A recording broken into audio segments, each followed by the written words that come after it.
Entre una de las tantas cosas que seguramente tenemos que preguntar a las autoridades, ¿quién es Rafat?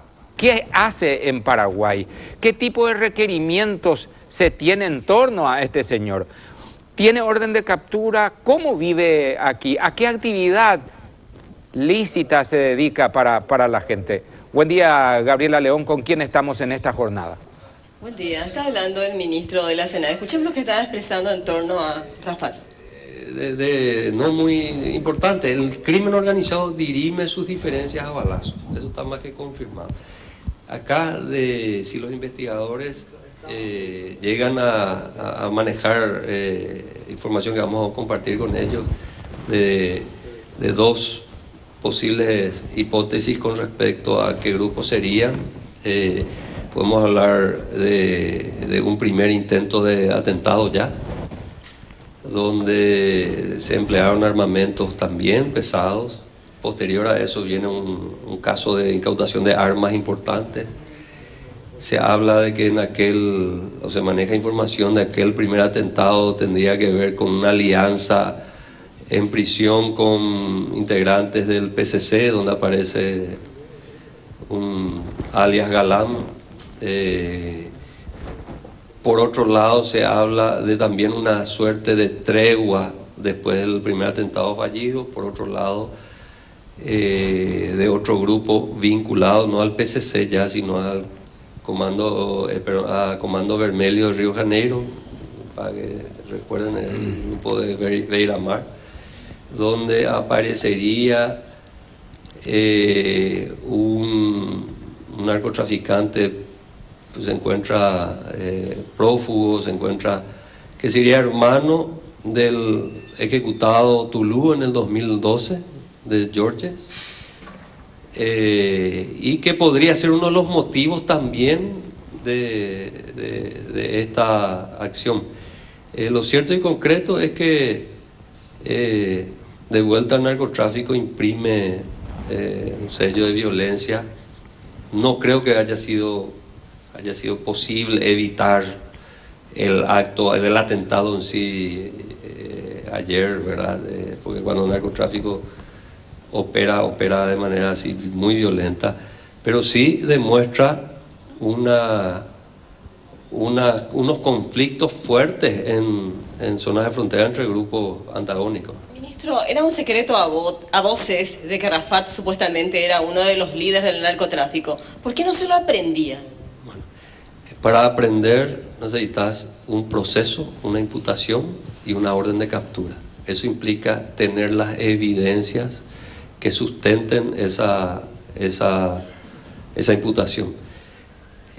Cuando hablamos de patrón, si bien él no tenía orden de captura en el Brasil tampoco, tenía un antecedente, era objetivo tanto de la Senada como la Policía Federal del Brasil. El patrón de la droga no toca la droga. Es más, dentro de su esquema de protección está alejado de los centros de operaciones de droga. Y el camino era la investigación financiera, lograr tener todos los elementos que conduzcan a su imputación por lavado de dinero o evasión impositiva. Ese era el camino con respecto a él.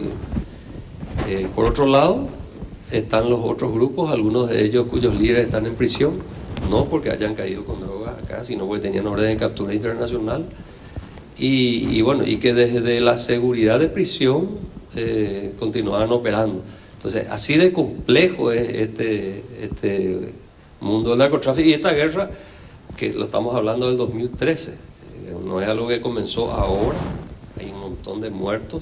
Sí, el elemento diferenciador es que acá muere el patrón de una de las estructuras.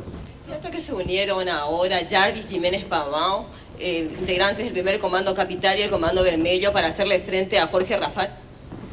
Bueno, se manejan muchas informaciones. Una de ellas es ahora, teniendo en cuenta que el Comando Vermelho y PCC son rivales antagónicos.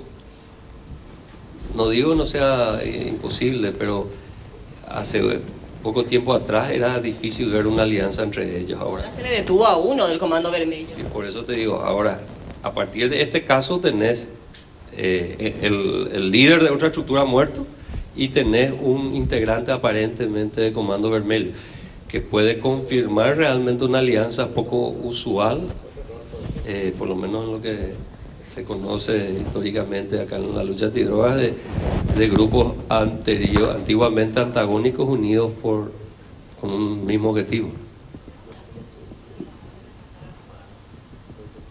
No sabemos. Realmente ya desde el 2013 hablamos de la guerra. O sea, obviamente al hablar de guerra en el narcotráfico es eliminar estructuras para tomar el control, para vengarse, para lo que sea. Y es lo que se está analizando. Te hablo de dos hipótesis. De alguna manera se manejaba que Rafat controlaba de alguna manera el ingreso de estos grupos armados fuertes del Brasil a Pedro Juan, que él con su estructura y su esquema de corrupción que tenía podía de alguna manera frenarlo. Capaz que ese sea el objetivo. Tenía la precisa en realidad que lo querían asesinar. Cuando interviene la CENAR y encuentra aquel contingente, aquel arsenal de armas. Sí, pero sabes que hay un dato que llama poderosamente la atención, es el siguiente.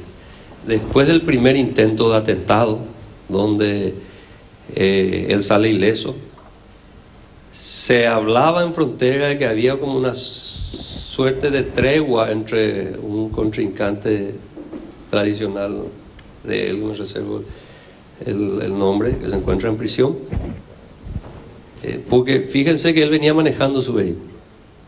Entonces, una persona, teniendo en cuenta que el primer intento con ametralladora, blindados y eso, da la apariencia de que estaba un poco relajado, ¿verdad?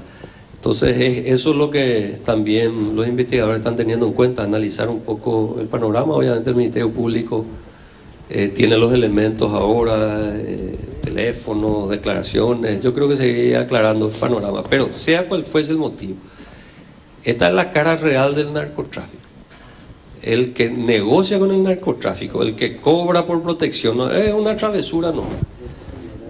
Es responsable de acciones como esta, donde a veces no mueren solo los bandidos, a veces muere gente inocente que nada tiene que ver. Imagínense una .50 en un microcentro, en una hora de movimiento de ciudadanos, de escuelas, ¿entienden? Esta es la cara real. Aquel que crea que cometió una travesura nomás porque recibió algún apoyo financiero, es responsable de situaciones como esta. Entonces puede hablar. Bueno, conferencia de prensa, ministro de la Senat, Gabriela León, está siguiendo de cerca toda la versión dada por el ministro Rojas.